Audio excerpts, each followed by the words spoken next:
hello. Another matchup guide, another day. And hopefully the list on the screen is the one that sort of I go forward with. It's the one I'm having the most success with, the most fun with as well, and I just enjoy playing it.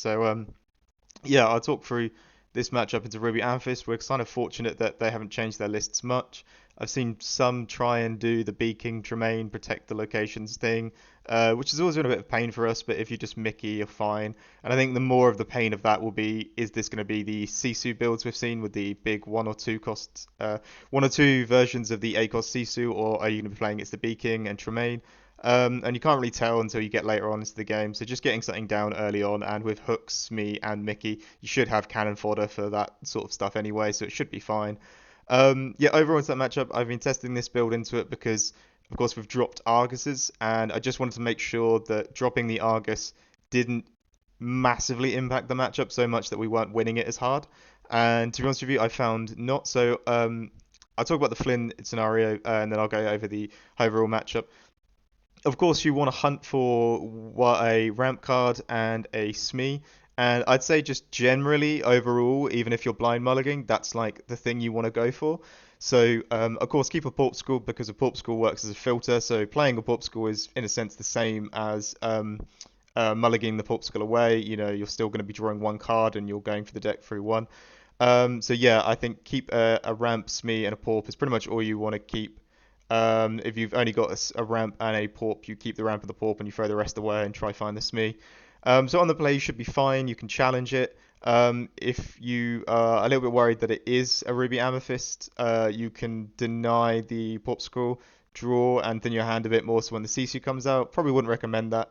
Um, just overall, I wouldn't recommend that. But yeah, you can do that. Of course, you don't have the Argus to challenge the Sisu and trade with it anymore, but we can still just go over them. So on the play, you want to get the Smee down on two, and just try and challenge it to stop that first proc.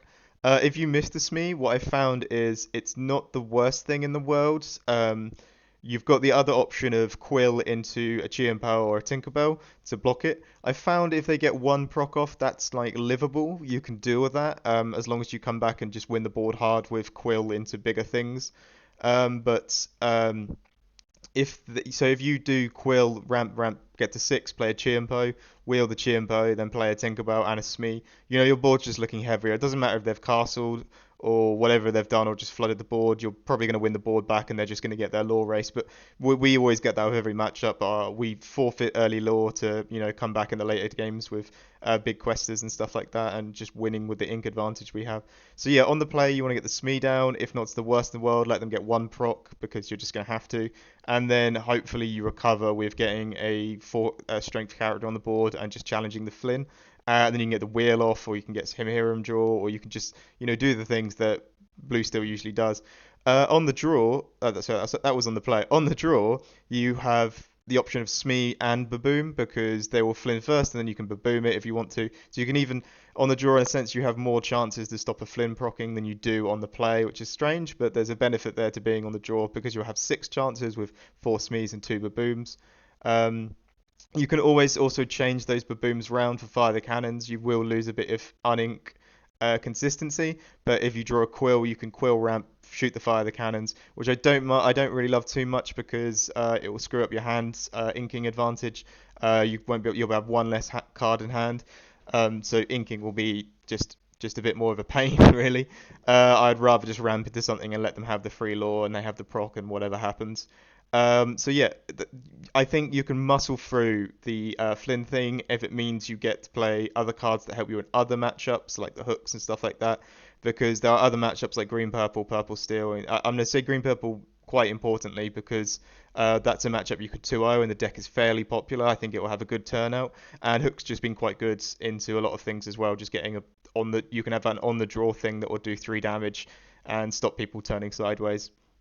So yeah, you can muscle through that. I think without the Argus, it is going to be a little bit more painful. You probably will have some games where it's not that good because you just miss and then you ramp into a Cogsworth and you don't threaten the Sisu, and yeah, it will happen. Just let that happen. I think you can let that one slide, just for the overall consistency.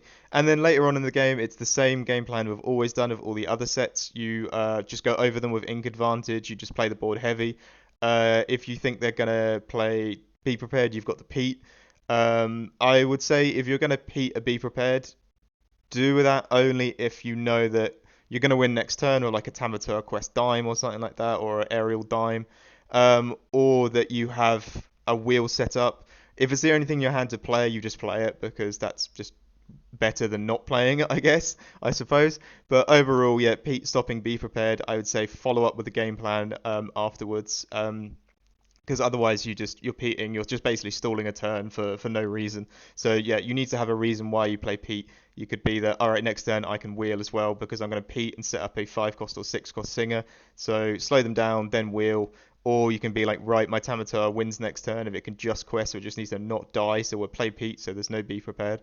But yeah, he's not. He's more impactful into other very heavy action-based decks, whereas RP has very much always been very character-driven with that Be Prepared on top as well. Um, so yeah, and another thing to mention as well, I've tried two visions in there. We made room for them. They were mainly for Ruby Sapphire because I feel like we could still go over Ruby Sapphire or we can still win against them. But I've had some matchups where you just wheel into a terrible hand and you've got not a way out of the hand. You just have to sit and slowly burn your resources until you lose. So Visions is very good for if you wheel, you're either going to wheel into a whole new world or a visions, which the visions can get you into the next whole new world, or into the dime or into a finisher or whatever it needs to be. So yeah, overall the listing's fine. I feel like you don't need to go too much in depth on the Ruby Amethyst matchup. It's gonna be fine, I think. But yeah, dropping the Argus, you do lose consistency. Simba as well, you can do Quill Ramp instead of a Tinkerbell if they castle early, which I think is a risky play and they should go. You can take out the castle. And reason why we're playing Simba instead of Kuzco, I will try both around, but playing Simba improves your Ruby Amethyst matchup a lot more because if you are to play Kuzco onto a castle, you'll put it into the Inkwell, you'll get them one step closer to Be Prepared, and you kind of lose the value of the matchup, which is that you play with an ink advantage and they play not with an ink advantage. But if you're closing that gap out, it's sort of not great. And if you Mickey 5-drop Simba Kuzco, you haven't really gained any ink advantage there. You need to be doing just a lot more things there. So yeah, that was a bit of a ramble at the end, but yeah, Simba is there because you want to just basically break stuff. You don't want to give them ink. You just want to put it in their discard. And I don't think that negatively impacts your Ruby Sapphire matchup or your what's it called mirror matchup that much because putting something in the discard and having a Toa retrieve it is if you're at a point in a matchup where they're able to retrieve something with a tower, it's you pretty well lost that matchup anyway. So like putting it in the discard seemed fine for me. The only reason I'd actually think Kuzco is better is because it quests for 2. Generally all around the stats wise, the card is just the better card. But yeah, I do not want to be ramping Ruby Amethyst on a castle. So yeah, going into a sort of mulligan on this as well. It's very standard for what you'd expect. So yeah, looking at this, like I say, not much here we'd want to keep. I think I'd send all of it back. Warp School for another thing. We've got a ramp card, so yeah, this is generally just our standard. And as you there we go, it's not too bad. So you would ink that. This is on the play. Ink that. Play that. Ink something else. Hopefully get something. Dime early on's not too great, and we do have slowly we can get to a point where we can get the Cogsworth Sing Whole New World. We'll be up 1 ink. Would be up a nice board advantage, and hopefully just go over them with that. And as I say, if you're really fearing a Sisu, of course, you'll never know and they have a Sisu or not. And especially on the play, you won't even know if it's Ruby Amethyst. But they might Sisu and then not having the card draw makes your hand thinner, so the Sisu is a little bit less powerful. I think overall you just take it. If they get one Flynn proc, that's just going to happen. You should wheel into answers or be able to thin your hand out and flood it, just so they don't proc again and you've got a strong board. But that is something you can do. Remember that you don't have to take the draw from the Porpsicle. But yeah, overall, I think you just do anyway, and just they get 3 law, they get 3 law. It just is what it is. On the draw, I think I wouldn't keep much. Smee is very hook is very nice if you can go hook Smee Mickey, but only if you have that in hand. I wouldn't search for it in a mulligan. I think that's too risky. To be like I'm gunning for this, so I'm going to keep the hook. I don't think it's too good, especially on the draw. You won't thin your hand enough. So yeah, I think that's even just a winning hand. I think the only thing is which one do you ink because if they castle, you prefer the Simba, and especially you only play 2. But maybe you would just take that risk because you're going to be winning board quite heavy. You can even quill away the whole new world and play the Hiram instead with this.